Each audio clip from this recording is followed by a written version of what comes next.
Taylor afirma que seu plano acabará com as greves. O que a ciência fez para a extração do carvão?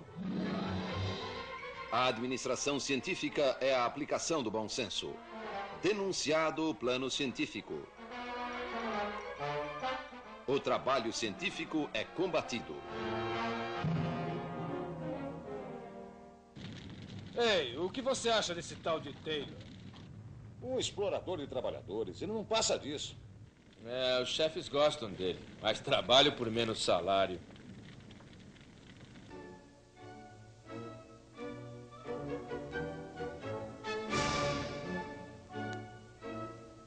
Sr. Taylor, o senhor não acha que a administração científica é apenas um modo de trabalhar mais depressa?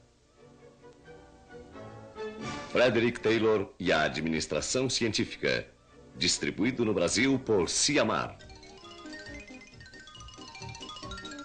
Nestes últimos 150 anos, uma das principais questões com que se defrontam todas as nações industrializadas tem sido como poderemos aumentar a produtividade e, ao mesmo tempo, aumentar a satisfação do trabalhador.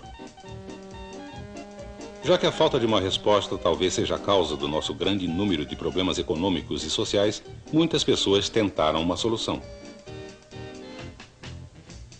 Uma das tentativas mais significativas foi feita pelo engenheiro industrial norte-americano Frederick Winslow Taylor.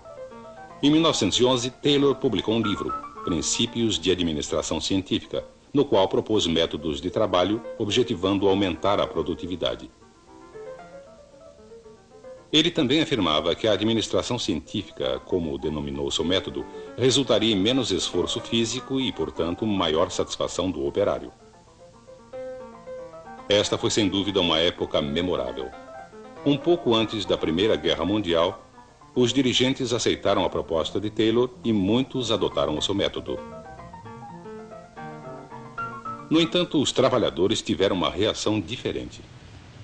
A administração científica é um artifício para nos fazer trabalhar mais depressa. A gente trabalha mais depressa, aumenta a produção, e quem é que fica com o lucro? Os chefões, é isso. Veja, a gente produz mais aço em menos tempo. Ótimo! Nós mesmos acabamos com o nosso emprego e vamos para o olho da rua. Grande coisa. A reação dos trabalhadores foi tão grande que acabou provocando uma investigação pelo Congresso norte-americano. A principal acusação era de que a administração científica, assim chamada por Taylor, era apenas um nome elegante para o artifício de forçar um aumento na velocidade do trabalhador. Em janeiro de 1911, uma comissão especial do Congresso norte-americano se reuniu para questionar o Sr. Taylor. A dramatização que apresentamos a seguir se baseia nos anais daquela reunião. Sr. Taylor, pode nos dizer o que é a administração científica e como ela se realiza? Senhores, a administração científica é um sistema que economiza trabalho, permitindo que as pessoas produzam mais em menos tempo. Ela se realiza quando a gerência e os operários trabalham juntos, como parceiros, e não como adversários. Como o senhor consegue isso, Sr. Taylor? É simples. Os dirigentes definem o trabalho a ser feito e então oferecem as condições apropriadas e as recompensas necessárias para fazê-lo. Os princípios da administração científica tornam isto possível. E quais são esses princípios, Sr. Taylor? Os princípios da administração científica são os seguintes. Primeiro, isolamos a tarefa. Depois, selecionamos um trabalhador modelo. A seguir, estudamos e cronometramos os movimentos exatos desse trabalhador. Depois, redesenhamos o espaço de trabalho, eliminando movimentos desnecessários. Finalmente, treinamos o trabalhador quanto a um modo melhor e mais eficiente de desempenhar essa tarefa. Ah, entendo. Pode nos dar um exemplo específico? Certamente. O Sr. Frank Gilbert obteve sucesso ensinando um grupo de pedreiros a assentar tijolos de modo mais eficiente. Antes, eles faziam 18 movimentos, mas o Sr. Gilbert reduziu a tarefa para 5 movimentos ao elevar os tijolos ao nível das mãos do pedreiro. Isto eliminou muitos movimentos desnecessários e aumentou substancialmente a velocidade do trabalho. Os princípios da administração científica permitiram que ele alcançasse esses resultados. Mas eu fui informado que o novo método do Sr. Gilbert aumentou a produtividade dos pedreiros em cerca de 300%. E, no entanto, os salários aumentaram apenas 30%. O senhor considera isso justo? É claro, porque pelo novo método do Sr. Gilbert, o pedreiro passou a usar cerca de 1/3 da energia que usava antes. Ele ganhou 1/3 a mais por apenas 1/3 do esforço.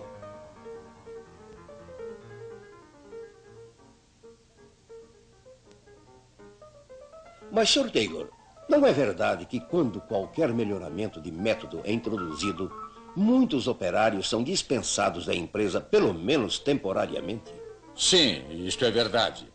Mas o número total de empregados numa indústria nunca ficou menor na administração científica do que antes da sua introdução. Não obstante, o senhor não concorda que a administração científica basicamente consiste em forçar o operário a trabalhar mais depressa? Não, de forma nenhuma.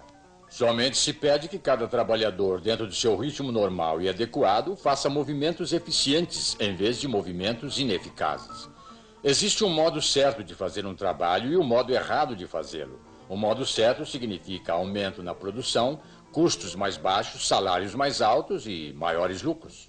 Logo, o senhor afirma que a administração científica é equitativa tanto para os operários como para os dirigentes? Sim, é claro. Certamente não haverá administração científica até que ambas as partes estejam satisfeitas. Os dirigentes com o aumento da produtividade e os operários com um salário maior por menos trabalho. Sr. Taylor, devemos acreditar. Esta era a essência da administração científica: fazer com que dirigentes e trabalhadores agissem em conjunto para criar o máximo possível de produtos para benefício mútuo. Um livro recente de administração diz que a maior preocupação de Taylor era com o aumento da eficiência da produção, com o objetivo de reduzir os custos, aumentar os lucros e também possibilitar um aumento dos salários através da maior produtividade.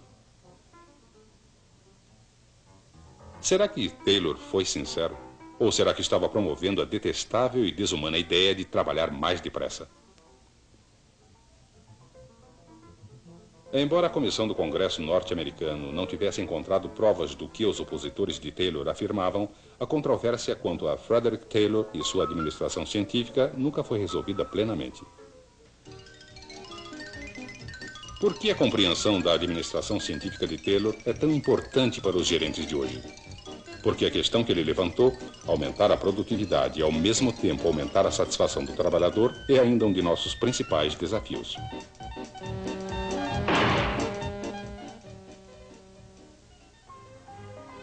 As respostas de Taylor são relevantes até hoje.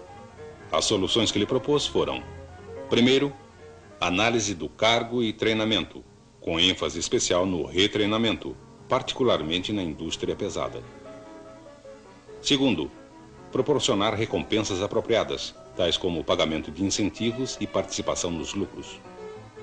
E por último, aumentar o grau de cooperação entre a direção e o empregado, e introduzir círculos de qualidade, por exemplo. Será que Taylor foi sincero? A pergunta é um tanto acadêmica. Embora seja verdade que os estudos de tempo e movimento que ele introduziu foram muitas vezes usados abusivamente pelos dirigentes, os seus conceitos, na verdade, são básicos para a produção eficiente e para o uso crescente de robótica em nossos dias. Mais importante que os aspectos tecnológicos da proposta de Taylor está o fato de que o gerente de hoje pode se beneficiar de sua persistência em manter um relacionamento altamente cooperativo entre o operário e a direção. Afinal, é da qualidade desse relacionamento que depende a produtividade da organização.